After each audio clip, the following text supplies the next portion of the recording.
2. So, Karl's story part 2. It's not a brag. Again, a couple of days after we finished filming, he says it's not right. And he's talking about his sentence, right? He basically has battled and fought all the way through his sentence, right up to getting a diagnosis, being sent to hospital and being medicated. Karl is 1 in 500, maybe 1 in 1,000 prisoners. Yeah, I've worked with prisoners like Karl. Scary people. These people I was scared of. They're unpredictable, extremely violent. Schizophrenia is no joke. You know, it is shocking. We've had people come in who've committed horrendous murders and go to hospital, later found out the schizophrenia or the schizophrenics. It is a shocker. So yeah, there's no part of this story that's a brag. He's a very humble guy. He don't believe it's right. But on a positive note, you know, he come across some prison officers who recognised what he were, recognised him for his mental illness, took a step back, hold on guys, this sort of thing. Very difficult to deal with. You can't train anyone, you can't train all prison officers to deal with mental health. But you know, these violent individuals are scary and you have to manage them in a special way. Hope you enjoy. Thanks for coming, Alcide. So, what's happening, pal? What's happening, pal? You didn't say that last time. I think I did, yeah. I fell over a pal or something, yeah. Okay.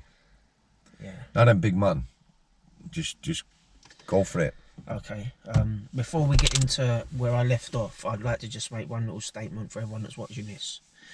Nearly 18 years down the line from getting remanded for my offences and doing my time, my outlook has changed. I don't agree with violence no more because it don't solve your problems and society don't accept it and the government and the authorities don't like violence. That's why you get birded off. So anyone that hears my stories, don't choose the path I chose because you will lose out. I'm not a part of that life no more. I don't even think like that no more. I'm not about that no more because once you've done 18 years, unless you're someone unusual, you are going to change your ways. So yeah, that's what I'll say. And when I explain my stories, I'm not going to glamorise them or anything because most of the times, almost all the times that I have been violent, like with the authorities, or if I was in the wrong and I took half a libit or whatever, it always comes back on me. So don't look for trouble. If you have to defend yourself, then you defend yourself. You don't go excessive, and you probably will come off better because when you're in the right, you always come off better. So Sweet. Yeah. No, it's right though, isn't it? There's a lot of people that glamorise the lifestyle and that. Yeah. And end of the day, time away from family, being locked up and that. Yeah. And like we said, prison is just boring. It's boring, yeah. You know, it becomes like Groundhog Day after a while, doesn't it? Yeah, it does quite definitely. Well, even working there, do you know what I mean? Yeah. Yeah, you had a laugh. I had a laugh with lads. I had a laugh with people I work with and that. Yeah. But when I look at a job now, it's grim. Yeah, I know what you mean. I don't mean now as in how it is now. It is grim. I mean when I was working, it's a grim job. Yeah.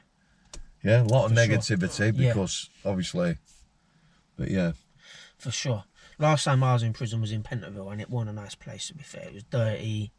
Staff was just, they weren't aggressive or anything, but they just didn't basically care about it. You know, they was there for their pay note and it.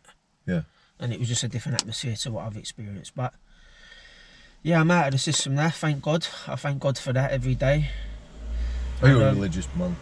I have been religious throughout my sentence and stuff, to be honest with you. I've bounced between religions. One minute I was Muslim, then Christian, then thought I'd do this, that, the other. But to be honest with you, I mean, I put my faith in God, you know, and that's all that matters. But someone told me, and this is true, don't always go to God to solve all your problems. You've got to solve your own problems as well, you know. Definitely.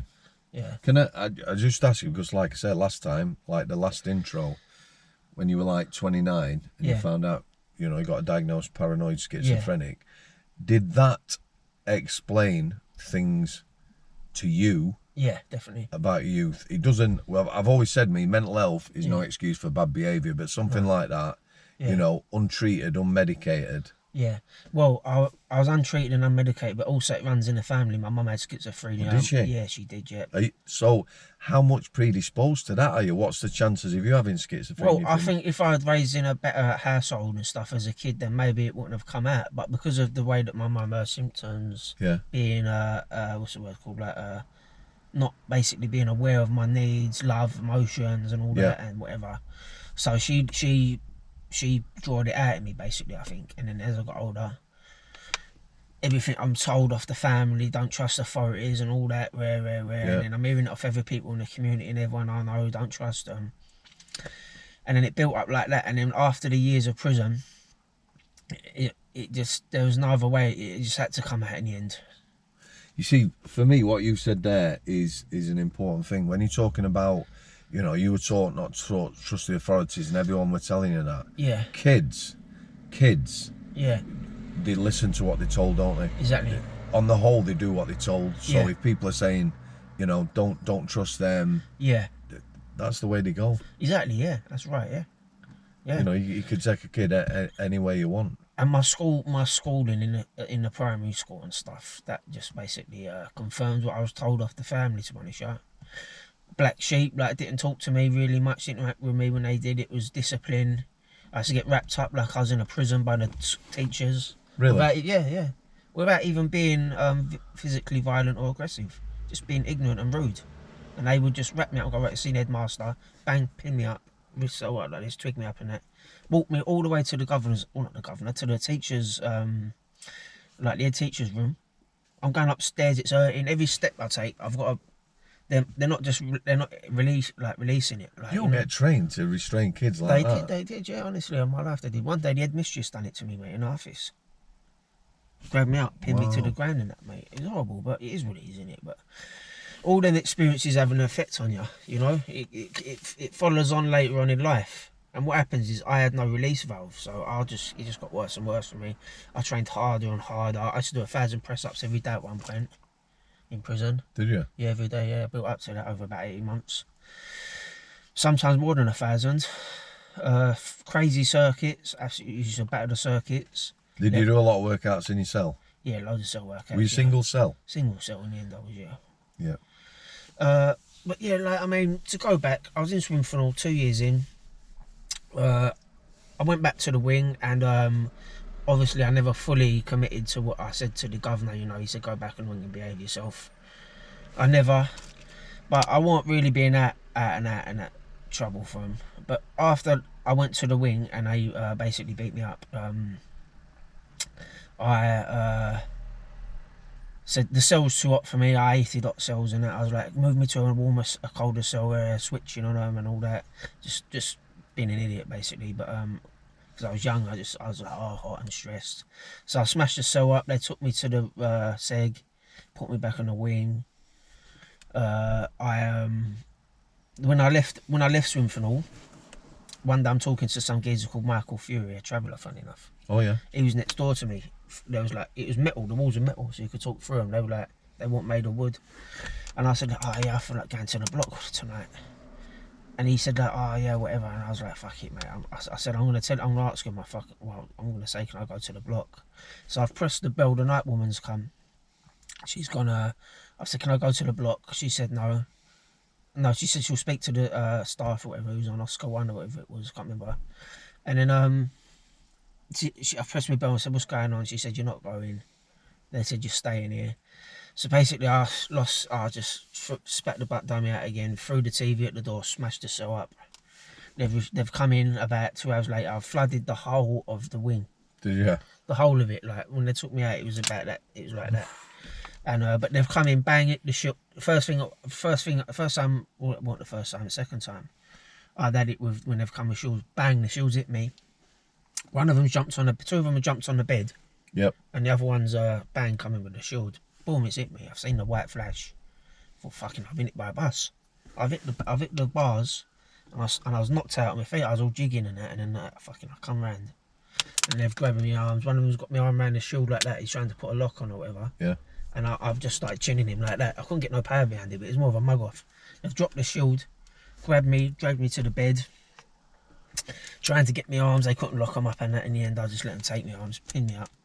Took me to the seg. I was in the seg. I went in front of Governor Loftus again. I checked him out the other day, funny enough. Oh yeah. Yeah, he's doing some sort of charity work or something. But yeah, I went down the block, went in front of him. He said, what we're going to do is you're nearly 21, we're going to keep you here. And then like, basically he wanted to send me to a dispersal.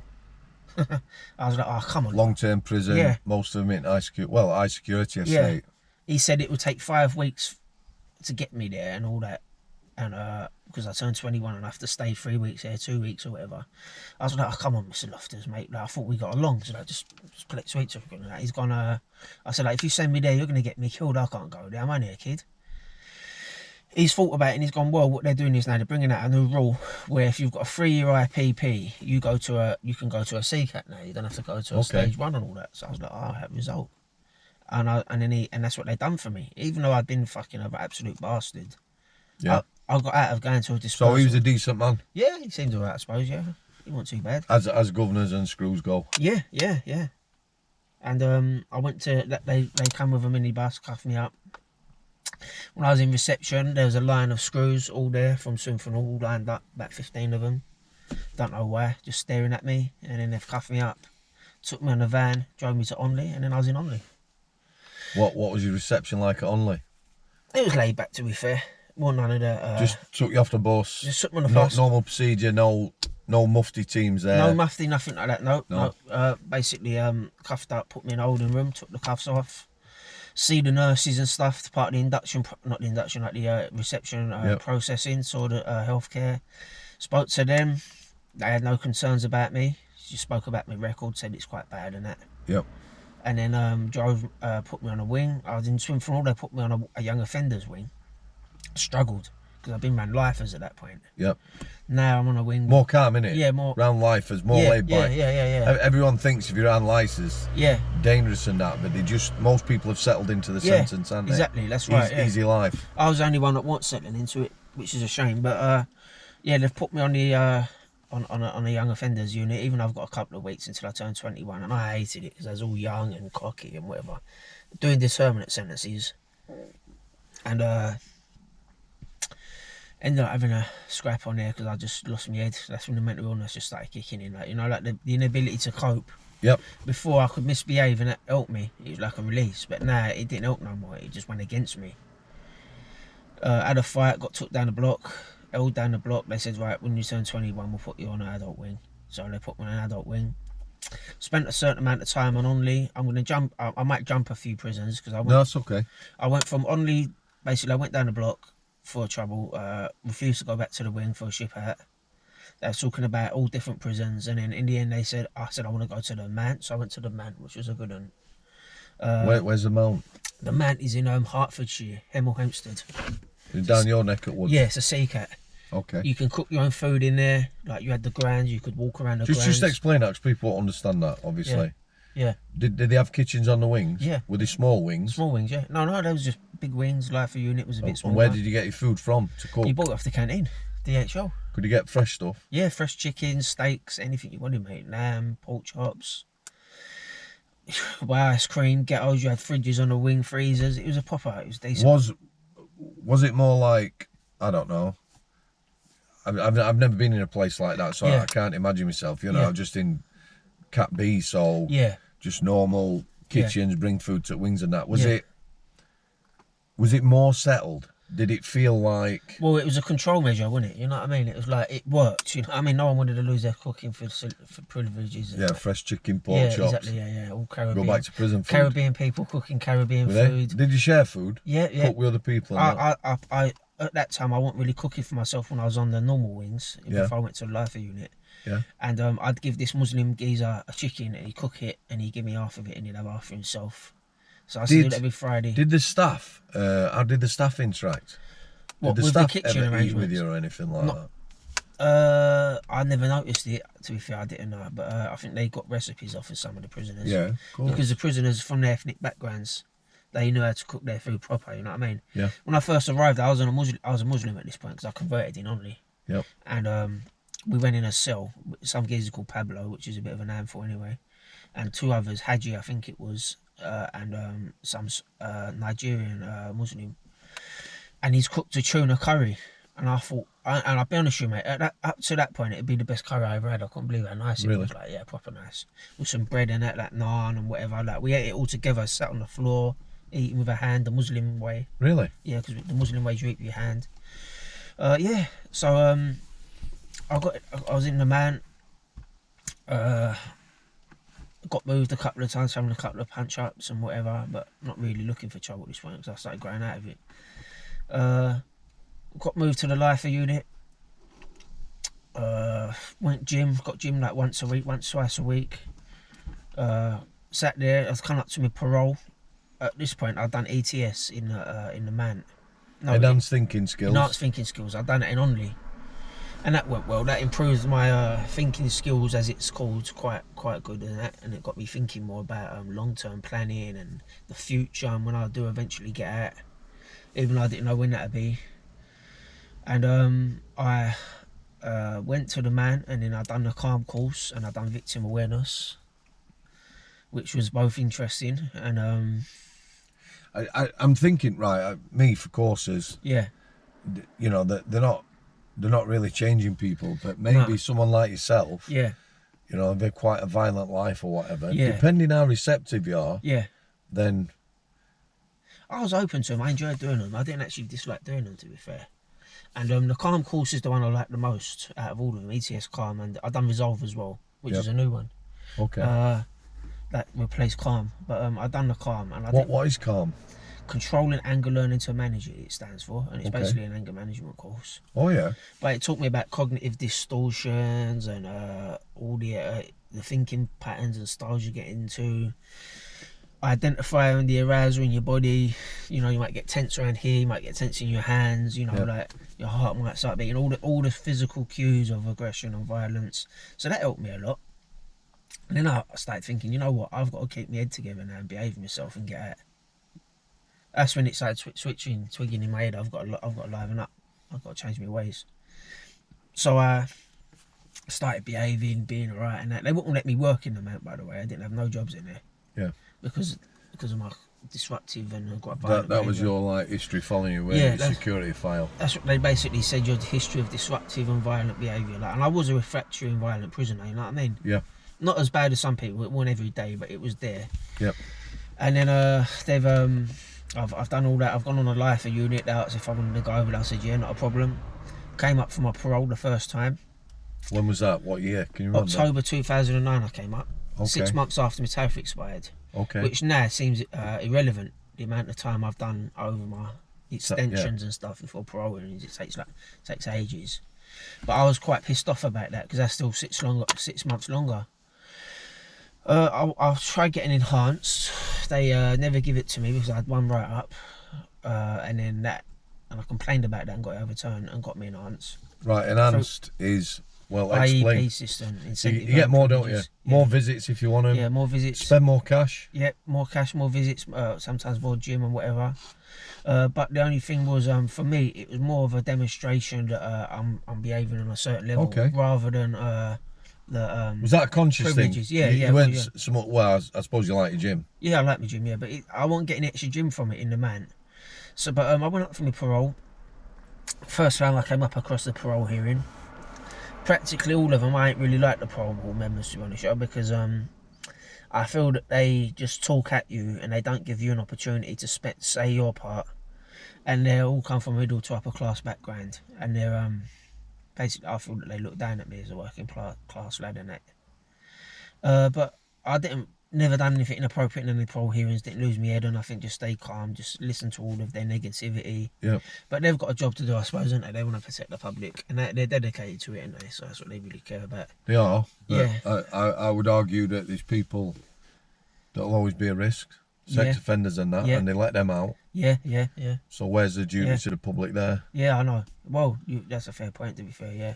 Because they do seem to get out, don't they? Yeah, of course they do. And I mean, I've done 17 years. But look at that guy that killed 4 children, I think it was, and basically impaled them on like real sick, twisted shit.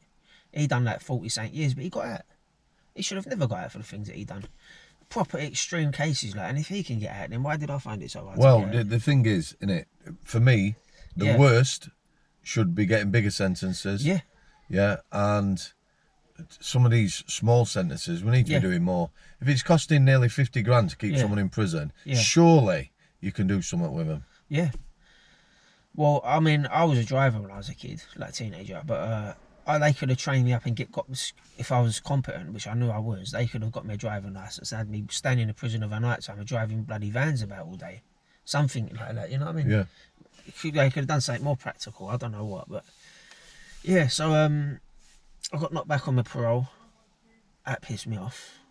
And this is what pissed me off the most, because they said but not being enhanced was mentioned in the decision letter, and then I'd already proved that I should have been enhanced, so that messed me up. Staying on the wing, training every day, snapping the backrest off the tubular chair, getting the mattress between the legs, arm curls, raises, 1,000 press-ups on the lifer unit, going in their fitness room flat out on a treadmill, sprinting for like a minute or two, boom, boom, boom, boom. Absolutely 12.5 stone shredded. Looked like an MMA fighter, mate. Really? On the boxing background, yeah. One day, on the wing, doing some training on the wing, and there's a prisoner. I won't mention his name. He's dead now. God bless his soul, you know. But not gonna hold any grudges against him. No. He said, "Keep the noise down. Now I'm sleeping." He's gone. I've gone, "Well, sleep then." He's gone, "Who are you talking to?" I've gone, "I'm talking to you." He's gone, "Oh, yeah, all right, whatever." I just carried on. I just ignored him, carried on with training, forgot about him. He'd done a bit of MMA apparently. He was a tall, like dreadlocks and about 18, 19 stone. Come out with his top off. "Who are you talking to?" Where come up to him. I'm like, "Rich, we don't need no trouble, mate." He's grabbed me. No, he never grabbed me. He's just leaning on me like that. Yeah. I'm like, back up. We don't need no trouble. He's carried on doing it. I felt a bit threatened. He's raised his leg or something. I think the solicitor said when she looked at the camera. Yeah. I've just chinned him, bang, staggered him. He's gone, "You think you can knock me out? Where? You think you can knock me out?" Next time he's come, I've gone bang, hit him with the best left hook I've ever thrown. Floored him, sparked him out, and that is all on camera. I got off of it because it was self-defence. And the parole board even acknowledged it was self-defence. Really? Yeah, and they saw the evidence. They said, "We don't believe you were doing anything other than self-defence." Sparked him. Thankfully, he didn't severely hurt himself. Ran to my cell, locked myself in because he was a big old cunt. And I was happy that I just put him away, to be honest, yeah. Yeah, I was happy that I put him away, so I just pinged back to my cell. And then, they've come over lunchtime, got me out, "Come around here, you're going down to the block, you know what for," or whatever. Walking down there, one of the SOs off the other wing was like, "You're heavy-handed, didn't you?" and all that, fucking good punch. All the officers are going on the wing and watching it on the fucking CCTV, and they're all talking about it, the old jail talking about that, and then came up from my parole. That didn't have any effect. My nana died. Nice. The way that they told me weren't nice. They didn't even tell me I had to find out for a friend. The chaplaincy woman knew. She never come and told me. Really? Yep, I'm ringing my nan. I know there's something going on. I'm like, fuck me, what's going on here? Well, she ain't ringing. I know there's something wrong. I've had to ring my friend. I said, "Can you ring my uncle, because my uncle's number's not on my pin, and ask him what's happening with me nan." He's done it. I've run my mate up again. He's like, "Oh, look, talk to your uncle over here. I don't want to tell you." And I was like, "Come on, just be open. Tell me what's happening, what's wrong." He said, "She's dead." And then I've had to find out like that. And then I've absolutely, like, I never broke down. I was in shock. Like, colour probably left my skin white and everything. Like, fucking, oh shit. But someone had informed the jail, because the chaplain... Yeah, my uncle had run the chaplaincy. The chaplaincy messed up, never come and told me. See, to be fair, I worked with some good people. The chaplains were really good with things like that. Yeah. Well, this one was a mud like, mate. I don't know why. I remember I was walking down one day, I saw an officer like smiling, and I thought, is he smiling at me because he knows my nan's died or whatever? And I was just gonna walk up and wallop him. Lucky I never, because it ain't his fault. Did it go through your head? Yeah, because I thought, fuck me, what's wrong with this cunt? Like, what? My nan's died, and you think it's funny, like, you know, like a bit paranoid and that. But he weren't laughing at that probably. And then I fucking thank fuck for that. You're not being diagnosed yet? Nah, but it's gone from being young and coping with other ways of dealing with it, like through aggression and smashing cells and violence. So okay, saying I've got to man up. I've got to fucking control my anger and my violence, and I've got to do that because I ain't gonna get out, and I don't really want to be violent all the time anymore. So when I made that decision, the mental health, my coping mechanism had gone. And then the chemicals in the brain was absolutely scrambled. So now the chemicals are causing me to become more withdrawn, more what's the word? Like less sociable. Did you ever feel suicidal? Not at that point, no, but I did at some points, yeah. But I've got too much of a survival instinct in me too when I commit suicide. Yeah. Yeah, so went back on a lifer unit after that trouble. That guy, he went to a DCAT and got doubled up with my mate. He's laughing, he's joking. I'm just not, I ain't got it in me because of the nan dying and all that. I've one day I just switched on him. Fucking, I mean, now I'm getting all the voices now, telling me all sorts of crazy shit, telling me to do stuff, and then I've had enough. The voice just said, spark him, Karl. He's taking the piss out of you, spark him. So one day I've just switched on him, like bang, just laid into my mate from outside, done a number on him, laying into him like a fucking psychotic, bang, bang, bang, bang, bang, bang, bang, bang. He's pressed the bell, the night staff's come. She's like, stop, you kill him. I'm going, bang, bang, fucking hitting him in the ribs, hitting him in the back, everything, just going mad on him. Like. And then we're mates now though, because he knows I want right in the head. And then I've said, right, take me to the block. I want to go to the block. They've took me to the block, and then I was sat in a block, and then I was like, I felt fucking a bit better, but I felt guilty. But I also felt a bit shocked at like the state of my mind. Spoke to my solicitor. I had one of the best solicitors, prison law solicitors, and they were useless. So I can't stand them. I ended up fucking losing my head on one of them over the phone, getting a new solicitor. Had enough one day, smashed my cell up. They've come, got me out, took me to the strip cell, kept me there for a couple of hours. That was all nice with me and that. I didn't have no problems with the staff in that jail. And then I had to do it after the parole, and they knocked me back for beating up my mate, basically. And then they said that I've got to do a course called CSCP. I don't know if you've heard of that one. I have heard of it. I don't want it. It's an 18-month course for violence, all sorts of violence, not just reactive violence. Is it only at certain nicks that? Yeah, well, they only done it at certain nicks, yeah, which was a bit of a letdown. So then they had me on a merry-go-round for chasing courses, going to this prison, that prison. So the Channings would done it, which would have been near. It wouldn't have been nearer to me, but it would have been down south. Yeah. Then Ranby done it out of the CCATs, because I was a CCAT at this point. Yeah. Just by luck, really. The governor done me a favour. So I've Channings would take months. I spoke to the transfer lady. I said, just send me to Ranby. Worst thing I could have done. Even though Ranby weren't bad thinking about it now. It was out of the way. Different culture and stuff. I was a Muslim, so I could always meet other Muslim prisoners, and then they'd let me into the little group. You know what I mean? Yeah. I went to Leicester overnight. Next day they've got me from Leicester to Ranby. I've gone Ranby. Like the gym there, more gym than the man. Good gym, training all the time, doing my press ups, doing the pull ups under the stairs. Yeah. On the wing. On the wing, yeah. Didn't mind it, and it was nice. Like it had sort of like a military feel about it. I don't know, like I can't explain it. And then I'm training. They've got me a job in the summer. I didn't really do much in the work because it was just too confusing for me. Lost my job there. They got me another job. Lost it there, and all sorts of shit. But they tried with you though. Yeah, they did try. Yeah, but I don't know, I was one-dimensional at the time. Like, I wasn't really thinking out the box in it. And then, because in my head, it was always these courses I had to chase rather than just settling down and doing a bit of work. Well, that is it's screwed a lot of people. Exactly. A lot of these IPP prisoners. Yeah, yeah. And I know prisoners who were stuck at one nick for 4 years that didn't do any coursework. Yeah, exactly. And that was a nick that was supposed to cater for IPPs and send them to appropriate places in order to progress. That's right, yeah. So if I'd had my head on, thinking about it now, it would have been better if I could get settled into a routine, do a bit of work to keep my mind active, and to obviously get a bit of money in, and to show that I can, do all the stuff. But with the mental illness, it was always in my head. I was shattered, I was damaged from my nan dying, and then I did. What was I doing? Basically, I had a couple of good training partners, and then one day someone said, "You go to the gym, use my name or whatever," and I've I've tried giving his name, and then the screw said, "Don't be silly." I know. Was it limited? You could only go so many times. Yeah.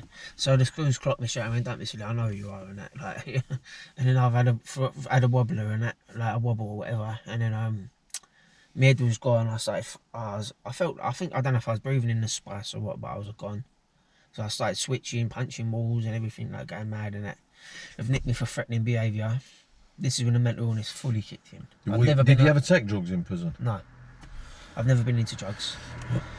But they've put me down to the seg. I've gone for my nicking. They've kept me in for a bit. Man started going at. This is the point when I fully went full deep into full-blown psychosis. Was nobody, sort of spotting it or whatever, none of the nursing staff or... Because I was so strong in certain ways and resilient that I would I didn't want to go to hospital. After the experience I had in the hospital in the community with them over-medicating me and my neck tried to break itself and all that. Oh, you said, yeah. Yeah, I didn't want any part of that. It was a nightmare for me. The thought of having him running and jabbing me in the bottom and then me passing out and him walking around all fucked and that, like, I just want a bit of me. But in the end, I did actually ask to see the chaplain, not the chaplain, sorry, the healthcare, because I knew that I wasn't right in that, and they said go see your cell then and then we'll call them. But I was in a bad way. They've basically just went bing, jumped on me, wrapped me up. One of them was grabbing me a chokehold from behind. I'm getting it in my legs. I don't know if he's shin kicking me or hitting me with a kosh. I've got another one trying to pull me to the floor. I'm like, fuck me, what's going on? I'm getting choked here this way, bing bing. I'm like, fucking hell. Why are you doing this? Because I fucking didn't go to my pad, mate, and wait for the healthcare. All right, okay. But their heads thinking in a minute he's going to attack us, so let's just jump on him now. But obviously at the time I didn't realise that. Were people nervous around you? Yeah, they was nervous. Yeah. Could you tell that? I could tell, yeah. But I was I didn't like it. I was just as nervous as they was, because I was a stressed animal. And then I'm thinking, fuck me, if I go down there, they're gonna choke me out and kill me. They want to do me in the, like, with the mental illness. So I'm putting up a vicious fight and that.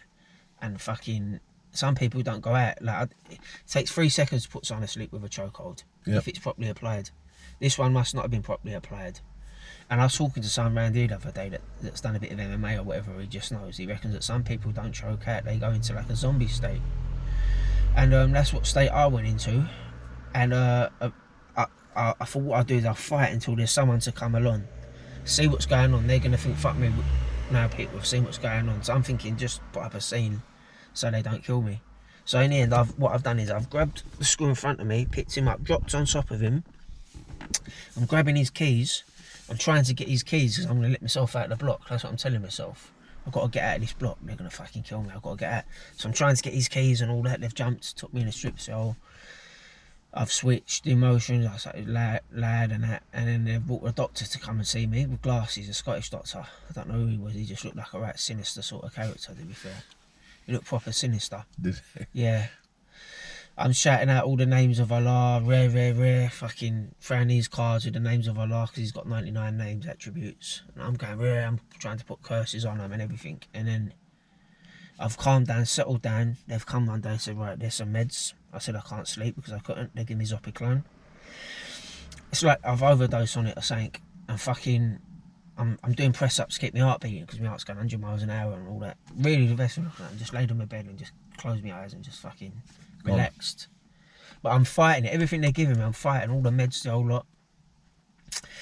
One day I found out, before this happened, I found out they said, yeah, we're in this prison. We've changed the course now to SCP instead of CSCP. It's now 6 months instead of 18 months. But the thing is, you've got to go into a catchment area down south. So, fucking, now I've got to leave Ranby because I can't do it at Ranby and go all the way down south. That transfer. Why couldn't you do it at Ranby? Because it won a catchment area. I won in the right catchment area. All right, really? Yeah. So you have to be in your locality to be able to do that course? Within How crazy is that? I know, within a region.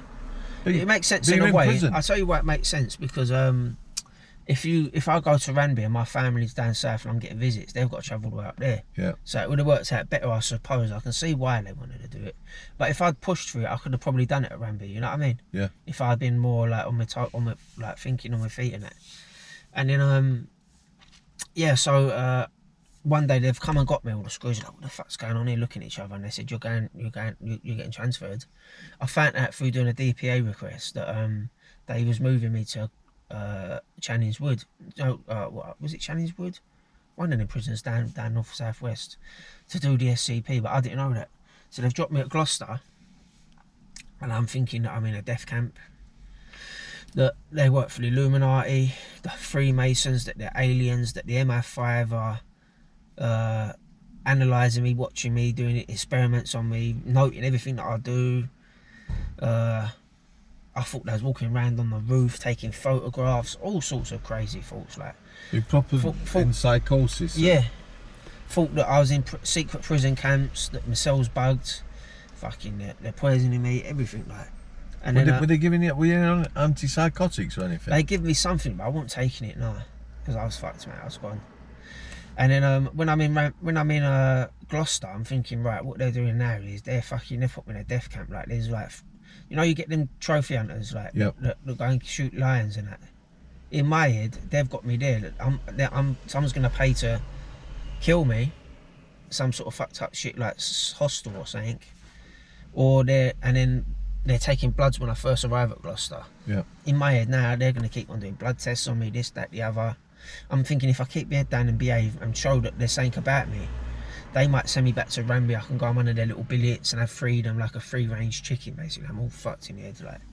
And then fucking. Is there any clarity in all this? No. You can obviously remember it all. I can remember it all, but I can fully believe it all. I was 100% believing all this. You see that the thing is with people like yourself, right? Yeah. So you've not had a diagnosis. No. You're not trusting people. No.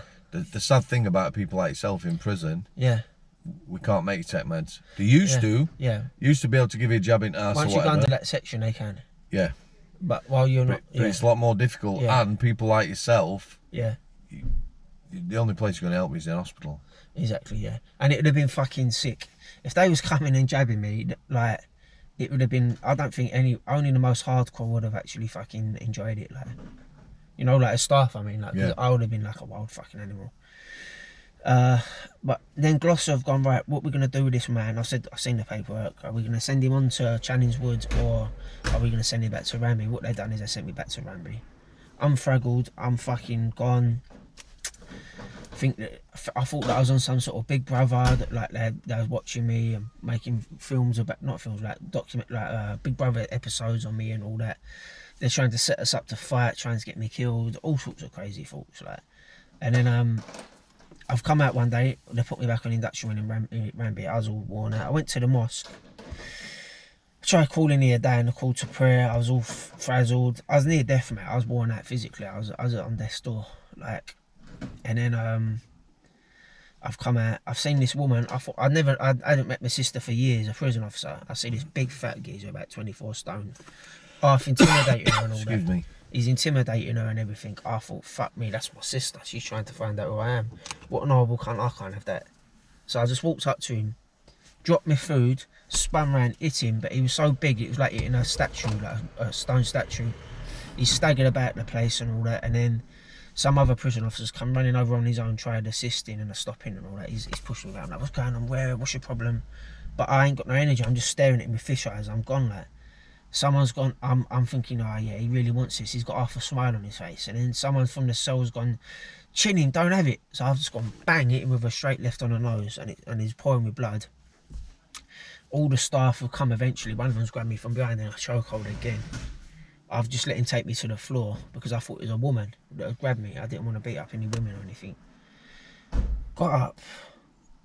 Didn't give a fuck. There was no feelings of pleasure, no feelings of sadness, nothing. Just emptiness and basically hellish thoughts. Did you feel pain when you were getting wrapped up? Nah, when they were restraining you? I did feel pain, but the pain went, mate. Like, it just fucking, it didn't hurt no more. It hurt, but I could absorb it because of the mental illness. Yeah. But it felt like I was constantly going through pain. I was like, what the fuck's going on with my life here, mate? Like, I'm just fucking living a life of pain, like. And then they didn't even beat me up. They didn't restrain me. They didn't do nothing. They came in me because they knew I was fucked, you know. So they knew. So they've seen it now. They could see it, yeah. So they've took me down the block. I've gone in the cell. I'm all relaxed. I feel like I'm fucking relaxing. My heart beat's getting better and stuff. talking to myself, talking to people at the door, people telling me like, you know, like the voices and that, like, relax, my mate's on the roof, he's trying to break in and get me out, all sorts of crazy thoughts like, and I've smashed my cupboard up, I've done all sorts of strange, unusual stuff. They've come for me one day with a minibus, loads of screws. I'm on a muffin unlock at this time, which is weird, but I was on an unlock. And then you have been on, what was the biggest unlock you've been on? 3 teams. 3 teams, that's 12 staff in full gear. Yeah, 3 teams, yeah. Riot gear. Yeah. To get you out for anything. For anything, yeah. And so they've took me from Ranby Seacat block to Nottingham. I don't know if they wanted to put me on a wing or not. There was a big massive screw. He looked like a fucking, I don't know how to compare him, just a big massive geezer, wide, about this wide, like, maybe wider. And I'm like, what's your problem? Yeah, what you think? You think you're a big cunt or whatever? I said, like, I can fucking take you anytime you're a cunt or whatever. Like, but he was massive and I was about 11.5 stone, all fragile on it from just being demolished. But in my head, I thought I could just dig him out. Have you not been in front of a site yet? Yeah, I have when I was in the block at Ranby. Right, okay. And there was one there, and I thought, I looked at him, I thought, this man is from America. He's a federal fucking agent, all sorts of mad thoughts. He had a strange look about him. You know, you get that look about some people. Yeah. And he was probably a psychiatrist. And then when I'm in Nottingham block, they took me straight to the block. I've seen this geezer, and all his eyes were all black. I thought he was an alien scurrying about. And then they put me in a cell, and they've come to see me. I went up for a nicking for the assaults on staff and stuff. I'm barely alive. I'm fighting just to stay alive. Like, my body's just shattered. Like, and I'm fighting it. I'm trying to act normal and that. And I'm talking to her. I'm blabbering on. At first, she's happy. At first, I could see she hated me because I've been attacking so much staff and been so violent. Then in the end, I could see that she started realising, yeah, this man's really suffering.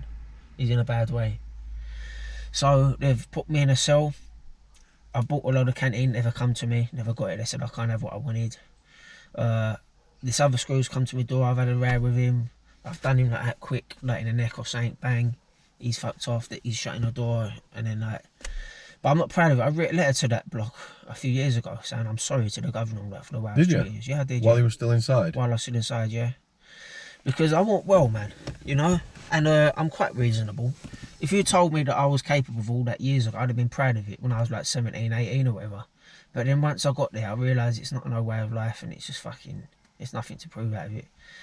So, I had a war with them in Nottingham block, like.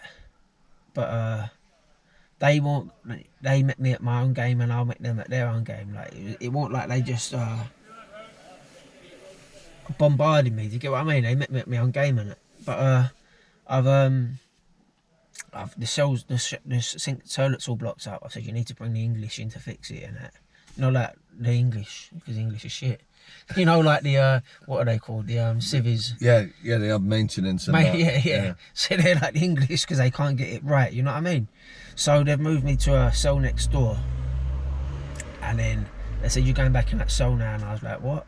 I didn't even say anything. I just standing there, like I could just stand there for hours. Like, what are you on about? And then they've things shut, fucked off, come back with the shields, all kitted up, and then I was like, oh, I'm having it here, you know what I mean? And then the shields running, bang. Were you not feeling any fear with adrenaline? No fear, nothing. Like no that? adrenaline, no fear, nothing, mate.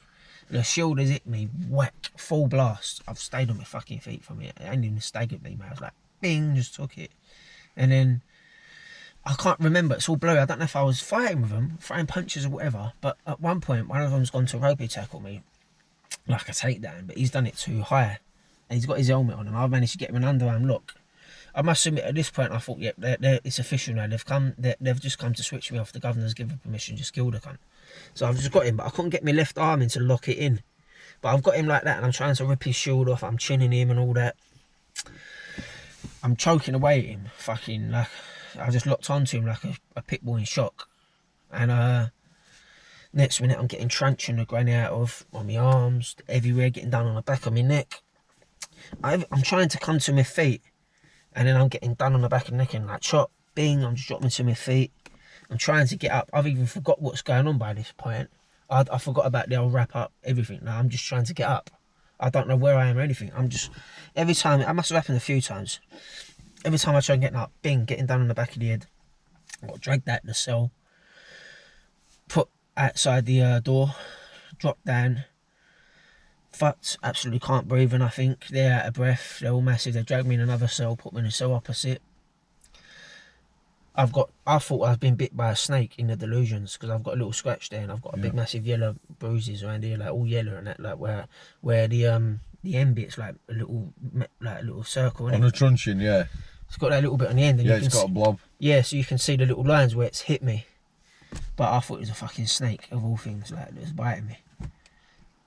Few hours later, they've come back. One of them's got a big smile on his face. They're all kitted up. I thought, fuck me, they're coming for me for again, the cunts. They want to go again. I was like, fucking hell, what's going on here? If they did run in, I would have just had it with them. But I wasn't really wanting them to, you know what I mean? Yeah. But they ain't come in the cell. They never came in for whatever reason. I'm blasting the door off. Next day, I see an officer. I says, where's my canteen? He goes, I don't know where your canteen. He's like, what you on about? I don't know where your canteen is. They're telling me to clean my cell faster, even though I was fucking flying around the cell cleaning it. They still participate in regime then? Yeah, you clean your cell every day? Yeah. They give you a shower? I got a couple of showers a week. But did you ever go on exercise, or was it not? Yeah, I did as well. Yeah. Even though all this is going on, they still give you everything that you're entitled to. Which was weird, yeah. Because I was fucked, and then one day I've come out. I've come out. Where's my canteen? I chinned the screw, and he's gone back like that. The nurses caught him. They've straightened him up. This big massive screw's come running in. He's trying to put me in I don't know if it's a Cormor or a guillotine, I don't know, but he's against the wall, and he's trying to get me in some lock like that, and I'm fucking wrestling with this cunt, and he's massive, and I'm pushing back against him, so he can't get any leverage. Eventually I've slipped off. There's other officers in there. I've run in, I'm body shotting them, hitting them to the body and all that, and then one of them's just walked in. He's just gone bing bing bing, grabbed me, took me to the floor. All technique, no strength. I'm on the floor. Next minute I'm getting a knee on my head, you know that treatment, like getting my head crushed. I've had it loads of times anyway, but this was more than usual. Like, fuck me, man, this cunt's trying to put, it's like something from Terminator or something, fucking hell. You know, when he's trying to crush his scars, like, what the fuck is going on here? One minute I'm all normal, next minute I'm going through pain again. So my life is just a revolving door of pain and suffering. And then... What were your periods like in between? There was periods of peace, that I felt at peace, and then because I was all disorganised and disorientated and fucked in the head, it'd just overspill again, and there'd be more. And then by now they've run out after they've done me on the floor, trying to break me back, pulling me up like a dorsal raise, everything like fucking. I don't think they're trying to break it, they'd have broke it, but pull me up about this much off the floor, on my face, like back up, and then they've just pinged out the cell, locked it. I was like, fucking hell, man, what's going on here? Like, it's just a revolving door of violence. I'm just fucking... And then, I can't remember when it was, the next day or whatever, they've come, and now the big boys have come, the strongman physiques, you know, like the real big fuckers, like this, as wide as that, all of them. Well, everyone knows what you are now, don't you? So you're going to get the biggest... So the governor, one of the governors there is with the camera like that. He's not even coming through the door, he's holding it around the door like that, and they're there. I started to recover a bit by this point. I thought, right, fuck that, I'm not having it with these. So I've just gone like that, put my hands up. I don't know if I turned my back to them or whatever, and I just dropped to my knees like that. They've come in all slow, very slow, not rushing, ready. That's probably just as worried as I was. Grabbed me, cuffed me up, walked me really slow to the fucking high control cell now. You know what high control cell is? Do you have them in Manchester? The what? High control cell. It's a cell door with a little flap like that, and you get something that looks like a tray.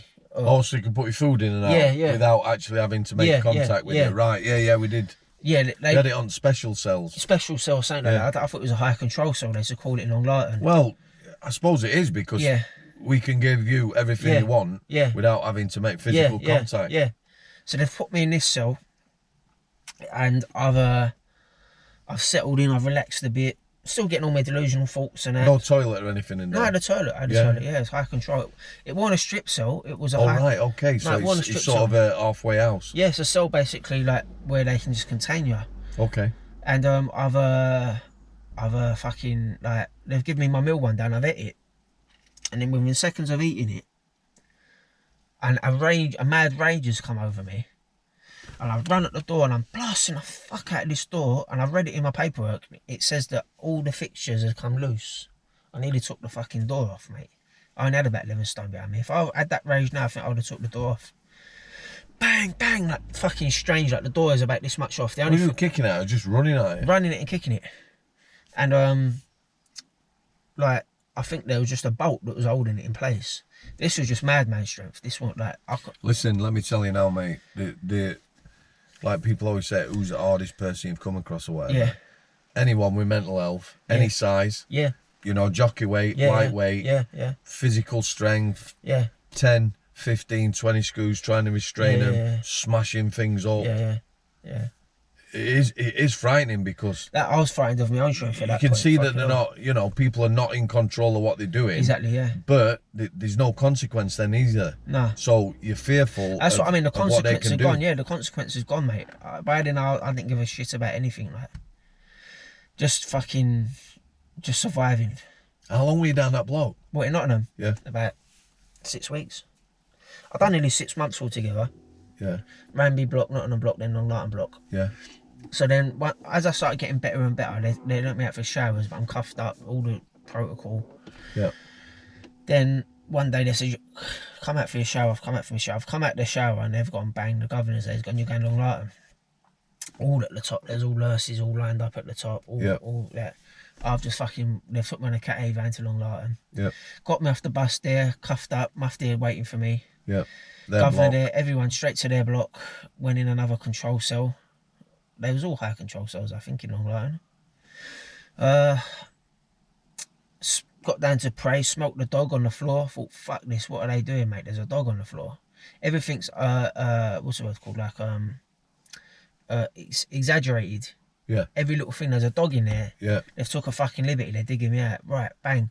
What you do? Put me in a cell without a dog, with a dog. You put the dog in there and all that. They're like, what are you on about? No, I don't know about, mate. Fuck you, you've done the dog. Like, the dog's been in here going crazy. Next minute, I've picked up a cupboard. Like, it had a cupboard in there, which is weird, but I've picked it up like it weighed like fucking like a cardboard box. Threw it at the fucking cell door.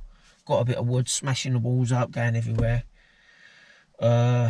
They've took me out on the yard. I've had a row. We're in Long Lartin block. There is 4 cages. Yeah. So you're in a cage, like. Yeah. So. 4 separate little exercise yards. Yeah. And there's someone opposite me, like, what's happening? You cut the vackies. I said, it's not Akis, mate. That's like, with the Arabic language, there's no such thing as Akis. It's either Aki or Quran or brothers or brother. What's up? All right, okay. And I've had a row with this black geezer, and we're proper going at it, spitting each other through the things, saying we're gonna kill each other. If we got each other, we probably would have killed each other. Because he wasn't well either.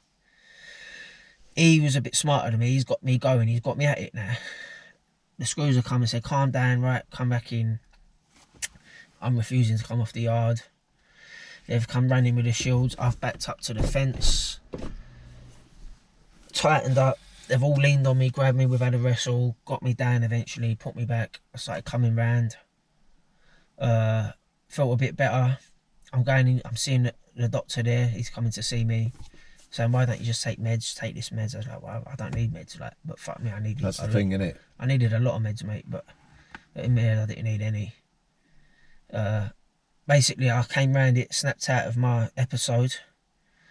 They've slowly reduced the unlock protocol. Yeah. Before you know it, I'm just coming out like normal. They've took me to healthcare instead of straight to the wing. I've seen the doctor there. I've come round. I've basically explained to him. We'll try to explain to him that there's nothing wrong with me. Where.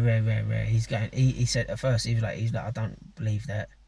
Eventually he's gone. Okay, well, you're presenting right now as being normal, but it's because I've just gone through 6 months of hell. And then they've put me on a wing. I've had follow-ups with the healthcare woman. I've been charged with 4 assaults on staff, even though I've done loads more. Only 4, which is good, I suppose. See the police liaison officer in the office up in the Long Lartin on Perry Red I was on, I think. And then they've come for me, and getting charged was the best thing that could have happened for me, because it actually got me out of the jail. Instead of travelling from Long Lartin to court, they've took me to Loudon Grange. I fell on my feet, mate. Landed in Loudon, completely different environment. Never been in that sort of environment in prison or anywhere. Private prison. Private You used prison, to have yeah. a really good reputation, Yeah. good gym, good regime. Good gym, everything, mate. You could, you had Sky TV, the old lot knows, yeah. Loads of gym, yeah. Right, let me stop you Yeah. on that front, because people go too easy, prison's too easy. Yeah. Just explain that, Yeah. you know, giving people a bit of sort of Yeah. decent gym, good regime, Yeah. it brings people it brings down. violence down, it brings trouble down. It also reduces the risk of reoffending, I reckon. Because people get out. If you're treating people right. Yeah, because they get out with a better head on their shoulders. But in my case, my tariff was 3.5 years. I've done about fucking, how long have I done by that point? About 6 years over tariff, 6 years. Nearly 2.5, 3 years over tariff. So prison ain't about it was no longer about punishment. They said my punishment was 3.5 years. After that, it was about protecting the public. So it didn't matter what the regime was like for me. I've done my punishment by this point. Do you know what I mean? Yeah. So I'm getting in. They at first they said you might go to another jail and that. They've agreed to keep me there. I went to court, got my 2 charges dropped, two assaults dropped, and pleaded guilty to 2. Went back to Loudon. They've contacted Long Lartin said he basically ain't it's not suitable, it's not necessary or whatever they said for me to be in Long Lartin. So I stayed at Loudon. How long were you there? I was there for not long, about 8 months. Once again, chasing the courses. Did you continue to see healthcare? No interaction with healthcare, nothing, no. Okay. And then I've gone to Swellside to Yep. chase another course, the SCP, once again. Got there, told that what was I told? SCP yeah, put an app in, told that Resolve would be more appropriate in my case. So once again I've got out of that without trying to. And then the psychologist come and see me. She's done a full HCR20 on me. What's that? Is that a full assessment? Historical clinical risk management. So it's a risk Okay. assessment tool for violence. And then she said she don't believe I need to do the SCP. So I done the Resolve, Yep. which is the new one for Calm, which covered instrumental violence and reactive violence. Yep. Done that, it was alright. Half stable. Someone's come up to me. They've said I need to do a psychiatric assessment. No. They've got a psychology assessment, an independent one. The woman's come and see me, and That's from the outside. From the outside. As a balance to the prison. Yeah, but the prison service paid for her to do this. Yeah, they have to. Yeah, You know, so there's no bias to Yeah, whatever. yeah. So she's come and see me. She's done an assessment on me. She said, Mr. Maroney partially met the criteria for a personality disorder, but she said it'd be better explained by a psychotic diagnosis. That in itself set me over the edge. Fuck me, now the paranoid's kicking in. They want to take me away and medicate me. They want me fucking lobotomized. They want me just sat there dead. Like, just alive but not functioning like that. Yeah. Practicing meds on me. You see the worst case scenario where he's Yeah. over medicated in some hospital. Exactly, yeah. Which don't really happen no more, thankfully. I ain't been to the high security ones, but that was the plan from Long Lartin. I've seen it in the paperwork as well. Yeah. To send me to a high security hospital. But it never happened, thankfully. Or unthankfully, it depends what way you look at it, doesn't it, I suppose. Well. But then, yeah, so I've got that assessment. Come back, I'm chilling with some geezer on a wing. I've gone to the gym, done a crazy workout, which is not needed when you're mentally ill. High intensity training is not always beneficial to someone that's got psychosis or schizophrenia. Yeah. Because it just shocks your body even more. So I've ended up losing my head with some geezer that I got along with on the wing. Chinned him, screws have come, took me down the block. No, put me back in my cell. One of the staff's come round doing the checks, didn't work in the prison. Pushed past him, run up the stairs, jumped on the netting. All the staff have come, loads of them. Governor Ike talked me down. He said, if you just jump over, come on, we'll just walk you to the block. So just a bit of netting. So on the wings, depending how many stories your wing is, you have netting in between. Yeah. So somebody can't get chucked over and fall. Yeah. Or Just fall, yeah. Yeah. So I've jumped back over. They walked me to the block. Fucking, I'm thinking, right, it's on again. Now I'm back in a talk show fucking unit. Bang. come out, seen them, they're all happy with me, they're fucking not too bad and that. And then I said I'm not banging up. I said I want to make a phone call. But I was just looking for an excuse to have it, like, just cause trouble. Not because I'm a troublemaker, because I just had too much tension in me. I needed to get it out. So I thought I'd have a little wrestle with him just to let a bit of tension out, like. So he said, all right, mate, whatever. I said, I want to go and make a phone call. I said, I'm not going around this door. Eventually, they've all run. Fucking all jumping on me from everywhere. Bing, getting me. Had a mad old fucking wrestle on it. Got me down. I was like, what? One of them was trying to, like, they didn't do anything, like, heavy, really. Got me to my feet, walking me now to the strip cell. But in Swelso, they keep you in the strip cell for days. Do they? Yeah. You gotta have good permission. He used to be able to keep people in Every a strip hour, cell. Yeah. Yeah. You're on intermittent watch, so 5 times an hour you have to keep an eye on people, and special permission to keep you in more than 24 hours or whatever. I was in there for more than 24 hours. I was in there for a day and a half, but I wasn't playing up. But there was another geezer that reckons he'd been in a strip cell for 5 days. That was next door to me that I was talking to. Probably could have been. So yeah, but eventually I've said, like, I'll tell you what, I'm sorry for causing you trouble and all that. I've said, just put me in a normal cell. I promise I won't react. I won't respond, because one of them was laying into me at one point when I was taking me to the strip cell. Yeah. I said I won't respond to that. I won't attack you or anything like. And I was honest. So eventually they've come with a mufti. I've been a mufti unlocked for a bit. Put me in a cell. Behaved myself. Started feeling better again. Even spoke to my uncle on the phone and said, you know what, if they want to fucking put me in hospital, maybe it's the best thing. That's when I started realising I'm not quite right. You know what I mean? How long has it taken now? A couple of years. What, at that Fighting, stage? Yeah. Solitary. Yeah, it started kicking in that maybe I am fucking just fucked, right? But, like, yeah, and then I said, if they take me to hospital, I might have to get out. I didn't have a clue about any hospital route of getting out. I said, maybe I'll go to the hospital and then you have to pick me up in a transit van because I'm so fucking fucked in it. But, and then, yeah, I went back to, I said, they wanted to put me on B wing or something in Swellside. I said, I'll tell you what, can you put me on a better wing, like G wing? Like one of the newer wings. Because they're not my sort of people on that wing or B wing. And then he's put me on the, I think it was H wing or G wing, like, I can't remember now. It was basically, it was the, no, I can't remember, yeah, one of the wings. But it was like a new build and that, like, they had heated flooring and everything, and it was alright there.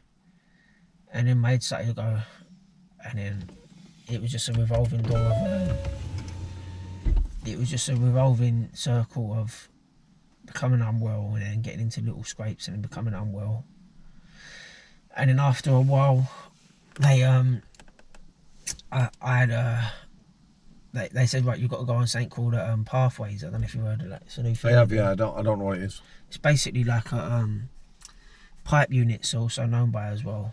Pipe unit. Pipe unit, yeah. Yeah. Prison informed psychology, something like that. Okay. I've gone over there. It was a bit more of a normal environment. You had settees downstairs. I'd sit up in a certain way. Someone got killed on there before I arrived. Really? Yeah, he got slashed to death, basically. Wow. He's an old boy as well. They just gone in and just killed him. Like, slashed him to death, stabbed him, slashed him. It was savage. And then I've gone on there and I've had enough one day. I've got my nan's head in me now. Now my nan's coming to me. And she's just speaking to you. She's just images of her just flashing in my head, right, and that, okay. and like she's like, yeah, Did you never grieve in prison? No, not really, no. So I've full blasted the fucking thing. I've had enough. I've gone bang, like my nan, like not hit her, like angry, like why won't you just leave me alone? Smashed it, busted my hand. I've got this scar where they've had to put metal in it and that. Come at my cell with my hand out here. Just walked up to the schools and went, look at that. They've gone, right, fuck it, healthcare. So I've gone down healthcare. Doctors looked at it. In the afternoon, they took me to the local hospital, cuffed up, done x-rays, took me here, took me to some nice places all around Sussex and that. Like the view, the people, like the nice area. Wouldn't mind going back there. Was that a nice day out? Yeah.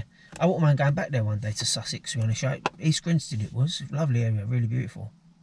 And then they've put me in for an operation. In my head now, right, fuck me, the screws are driving me to hospital. to have my operation. This is their time now. They're gonna fucking put me on an operating table and dissect me. This is what my head's telling me. Oof.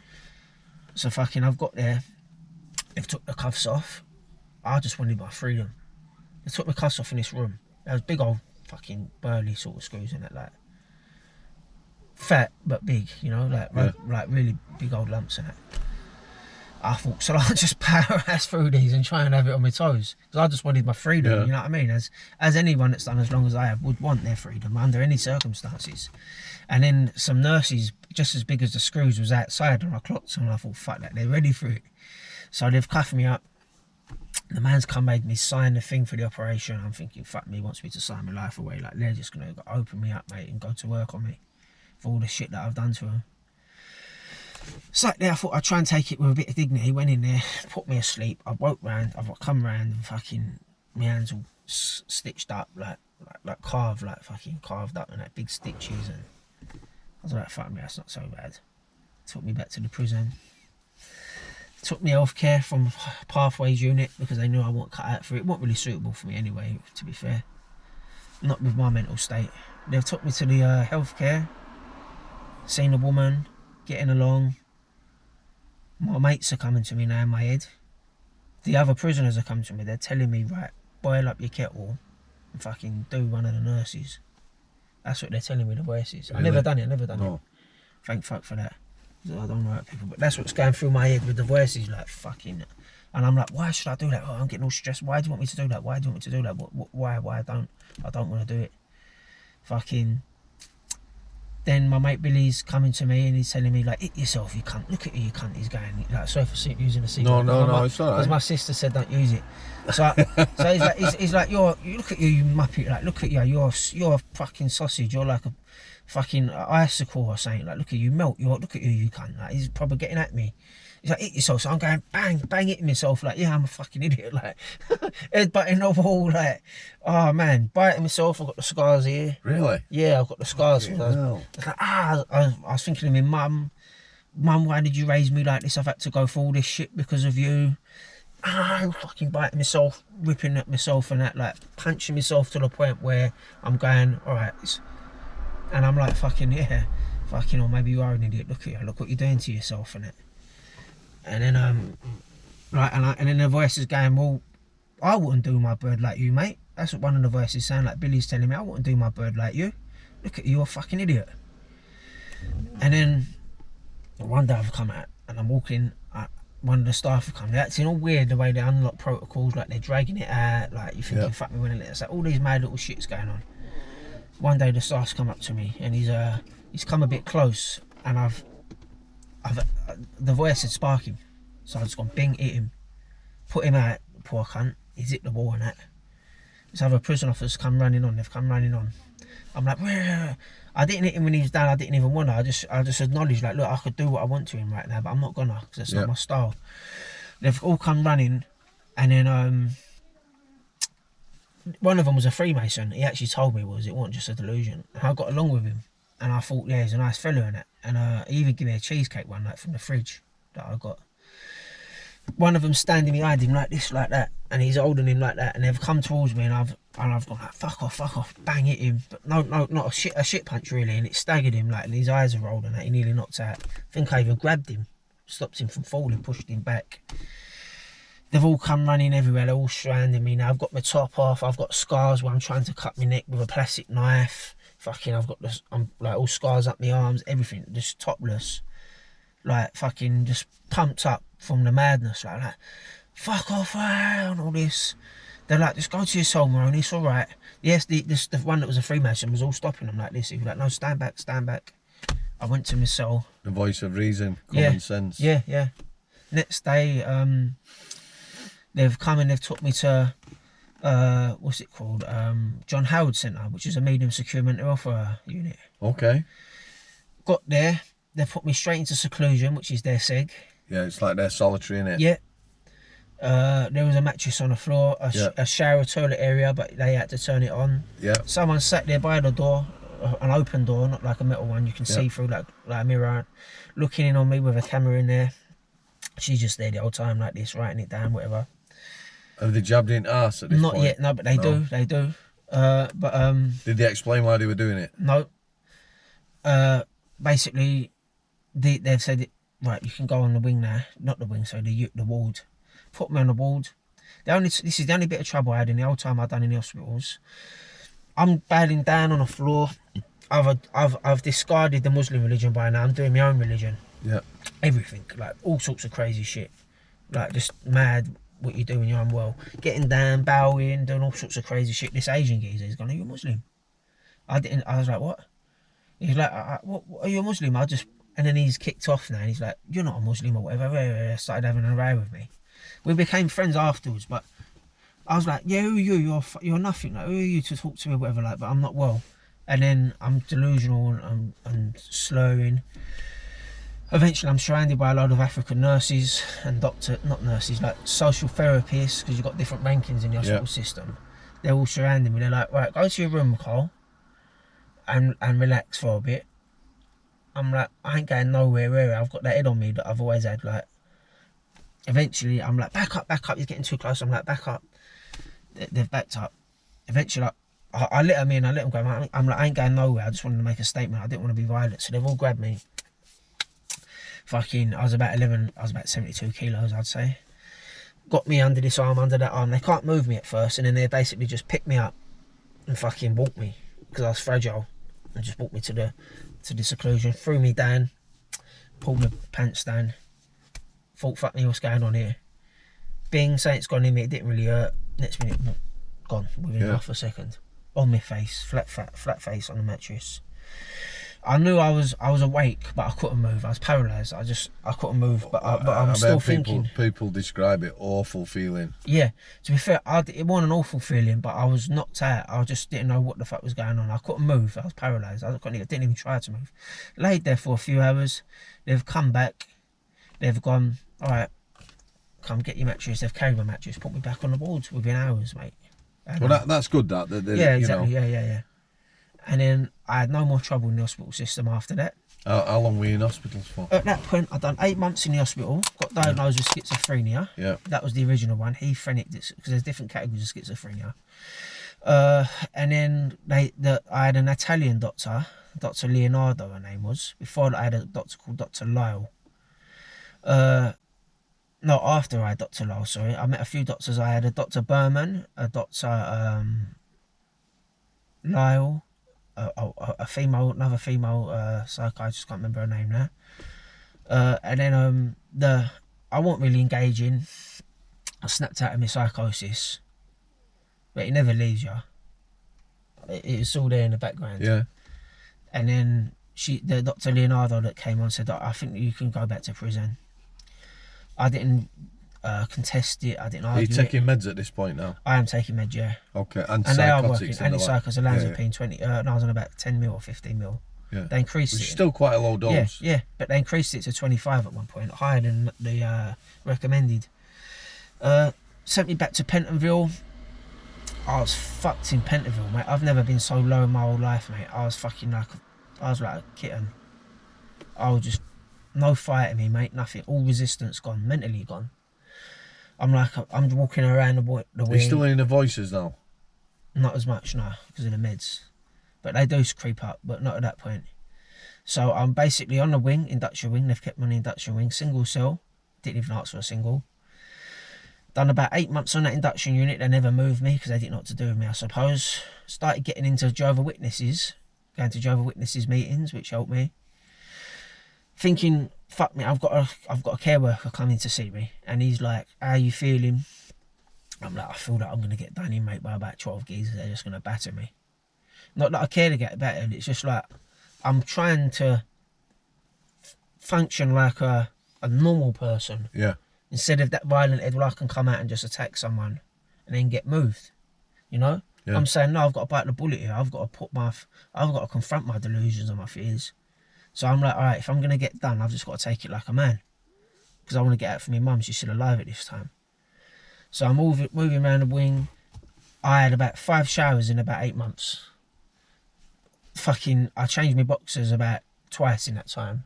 Disgusting. You've never seen anything as filthy. I didn't want to go to the laundry man to do me washing. I didn't want to do nothing. I didn't go anywhere. I just stayed in my room and read a Bible. and I read that Bible, and I see people coming from like DCATs that I knew as IPPs coming back. I'm like fucking half happy that they've come back, a bit jealous or whatever. But then now thinking about it, good luck to them. You know, let them get their freedom as well. More and more paranoid. Started thinking people want to like hurt me badly on the wing. The staff are there, like they just like, I don't know what I thought about the staff. Like they were just trying to send me crazy. Would you just rather stayed in hospital? Yeah, definitely, yeah. So one day I went out on the yard. I've had enough. I said, fuck this. I can't take this no more. I spoke to my mate. He said, do you want to refuse to bang up and go down the block? I went, yeah, why not? Done it. We've come out on the outside. I'm doing tuck jumps, everything, like fucking, they're like, right, we'll just go back to your wing, and then whatever, just being all courteous with us. We've both been walked to the block because we've both refused. They've put us in separate holding rooms, kept me there for ages. They brought the food round. I said, I don't know food. I'm thinking, yeah, this is it. Fucking, this is what they want basically. This is the time they're gonna do me in. This is what they wanted the whole time. They've come round and gone, well, you've got to go back, mate. This, that, the other. I've gone, no, it's not happening. He's gone, oh, what, so you just blatantly refusing like that, are you? Okay, mate, all right, mate. And shut the door. We'll be back. Fucked off. It's like, what? What the fuck's wrong with this cunt? Rare. Press the bell. Got an officer in my door. Said, open the door a minute, mate. I'm going to open the door. I want to talk to you. He's gone, like, for what? I said, just open the door. But when I open that door, I was just going to pile in. And he's gone, no, I can't open the door, mate, and all that. I wouldn't have opened the door either. No. Fucking... But he was a nice screw as well. I hate myself for thinking the way that I was back then. But it was mostly with the mental illness, and then it was also with this despair at the situation I found myself in. I'm fucking around the a load sentence. Being around remand prisoners, dirty, unclean, feeling like staff are fucking letting off vibes, like, which is a part of the mental illness because you sense vibes in it. And then they've come in, they've all filled the pad up, they've probably done a novice check on me and said, yeah, fuck me, whatever, or they might have really known. That's the prison system, yeah. Check on his security, all the assaults and everything. Yeah. So I've made my mind up. Before they come in, I'm practicing my left hook, but I'm not going gym. Everything's seized up, I've lost a load of muscle mass. I'm fucking fraggled. It's like cutting weight for a boxing match. I had nothing in me. But it was still an half decent punch. But they've come in, and I've just clocked the nearest one towards me. Bing, they've all grabbed me on me quick. Fuck me how much body weight they had on me, mate. I'm like this, I'm back against the bench. They're all grabbing me, I'm not budging. One of them's gone, fuck me, he's strong. That's all I remember him saying. We've carried on. Eventually they've managed to sit me down on the bench. Then it happened, they just fucking pasted me for about fucking 5 minutes. Then they've put me in a What would you think about that? Do you think, you know, I deserve that, it's how I was, or how do you think about it now? In the real world, there's no place for violence, but that's not the real world, is it? No. So, I've just chinned one of their mates, and so fucking, their probably emotions are flying in it. But they was running off adrenaline, weren't they? They weren't really that angry, like. And then they've took me to a strip cell, stripped me down. The screws fucking took the piss out of my pants that were filthy, absolutely filthy from months of wearing them because I didn't want to get them cleaned. Because I was paranoid about everything. And then fucking, I'm thinking they're going to kill me, I'm going to get killed and all that. Fucking put me in a normal associate, you're going in a seg cell now. Fucking sat there. I don't know what they was doing, but their physical body near me made all the trauma that I've been through years with the authority in the system. Fucking, I felt like, fuck me, what's going on here? Like just having their presence near me, like, you know, like just doing that. You know, if I walk too fast or whatever, I just feeling certain vibes. I was like, fuck me, what is this, man? This is some fucked up feeling. And then like, you know, like ready to pile into me again or whatever. Like being a big fat screw. One day he's bust my door for a nicking. I can't remember his name. He's massive, and he's gone, oh, you ready for your nicking? And then he's ready to give me all that corny shit that they do. And I thought, fuck that. I walked towards him. I was ready to have it. I was going to spark him. I saw an ounce of hesitation in him, and then that was enough. Then I didn't hit him. And then he's gone, fuck me, right, walk here, stand in front of the governor, got me out, walked me out. He was like, behave yourself or you will lose or something. He said something along them lines, and then he's gone like, he opened the door and he's gone like, in, like that, into the cell like I'm a dog or something. But I'm all fragile, fraggled. I just don't want to be in that environment. I've just gone in the cell. If he'd attacked me, I'd have fought back just on instinct, but I let him mug me off. They're all basically big, massive, burly 50, 40, 30-year-old screws and that, 40s and that. I went along with them, spoke to them very polite. They liked me after a while. I was coming out from my showers. I was looking after my hygiene a bit better. Doctor come and see me. I told her what was going on in my head, that basically I think they want to do me in. That, you know, I just don't feel right. The old system is just working. The old laws of the universe are working against me to make me suffer. She's gone, no, they're good lads down here. They'll treat you all right. I'm refusing to go back to the wing. The governor's coming to see me, a northern governor.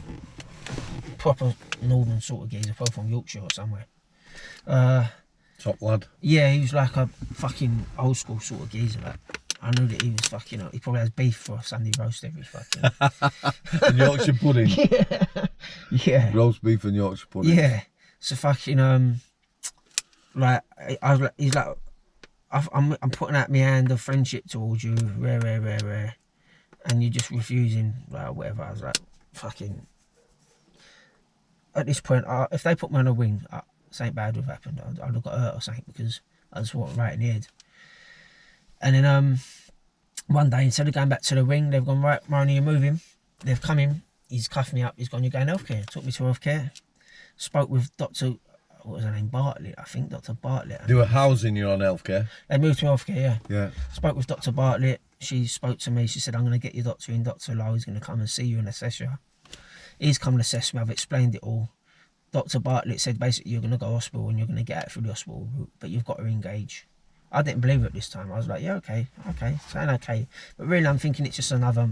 Yeah, just another move. Yeah, just another game, and then they're going to farm me out there for a bit, move me to another nick. Gone with it. My mum died within about 3 months of being in the hospital. Did they let you go? They let me go out, which was good, yeah. How did they with treat you? Certain protocols, yeah, they treated me very well. Cuffed and that, but it didn't bother me.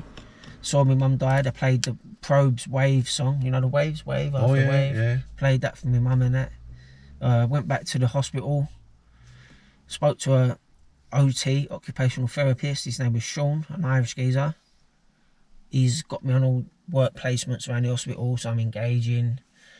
I'm absolutely shattered. There's no trust. I'm distrustful of everything, like. And then even I still had the delusions and the paranoia. And then when my mum died, my nan got in touch. My sister contacted the hospital. She said, Karl, we haven't spoke for years. This is your sister. Built up a good relationship with my sister. Went through the hospital system, done all their courses for the mental health, like mental health awareness and all the different ones I can't remember now. Learned things off it, you know, like being able to categorise my delusions and put a description to each symptom that I've got. Went there, came across, I had a Dr. McAnallen. He said, you're going to a rehab ward. Went on to the rehab ward, done CBT with a psychologist. Yeah. That helped me a lot as well. I was trying to explain the stuff that I'm going through. He understood it. Put me on the rehab ward, went there for a bit. Dr. Anton came on, a new doctor that was fresh. I met him the first time I was in there. He said, I don't think it's necessary for you to even be a medium secure no more. He said, you're going low secure. Really? Yep, wrote to the MLJ. I thought, the MLJ. So how long were you in medium? About a year and a half. Okay. I thought the MLJ... Took your meds all the way through? Yeah, took my meds all the way through. They was helping a lot. Yeah, MLJ, I thought they was just going to point blank refuse me, mate. But before I got the CCAT moved, they applied to the MLJ for a day leave, hour out a day and all that. Yeah. Started off with 2 staff members at the front of the hospital, then back in for half an hour. Then going out further. Yeah. Get loads of leave, got moved to the low secure in North London, Manor House. Went there. That was a bit of a different experience. Once again, the mental illness made me look at the world as in a different place. Is that where you got released from? I got released from here. I went after doing a couple of years in the low secure. I went to the I came up to this house here to do overnights. Yep. So I was getting a train all the way from London up here, Yeah. coming here for 5 days, going back to the hospital. Yeah. Eventually, with the manager of this place, we done a parole hearing over the laptop with the manager here. Yeah. And then I got the letter coming through that, yep, you've been paroled. And I couldn't believe it. How the hell did I get to this point? Do you know what? Took 6 years in the hospital system. No trouble apart from that one incident. Yeah. So it worked for me. Well, you know, it's very. You just say 6 years like that. That is a long time. That was a long time. Of very scrutinised. You're more scrutinising in places you are not in prison. But it shows that the system does work. Well, it has worked in my case, yeah. Only just works, mate, but it works, to be fair. And just remind people how long you've been out again. I got out officially in October last year. And I'm a completely different human, and there's been no violence in me for 6 years, no urges of violence, nothing. I've had to work on myself to change my character and my belief system.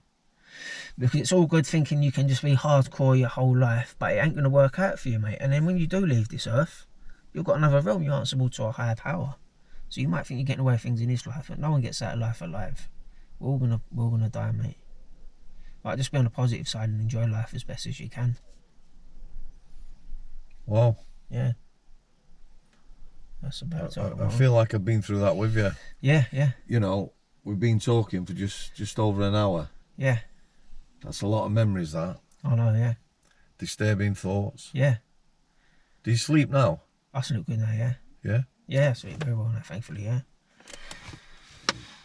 Paranoid delusions. Even my own friends and family are telling me to bloody do things that are just not normal, you know what I mean? Do you still hear their voices now? Rarely. Very rarely, but I still get it, but not intense. And now I'm in control of it as well now. So they don't have any power over me, the voices. Should we meet up in a couple of months and see how you're doing, do you think? Yeah, why not? Yeah, a million, yeah. Karl, it's been emotional, mate. Yeah. Yeah, top man. Yeah. Cheers, buddy. I'll sit there. Yep.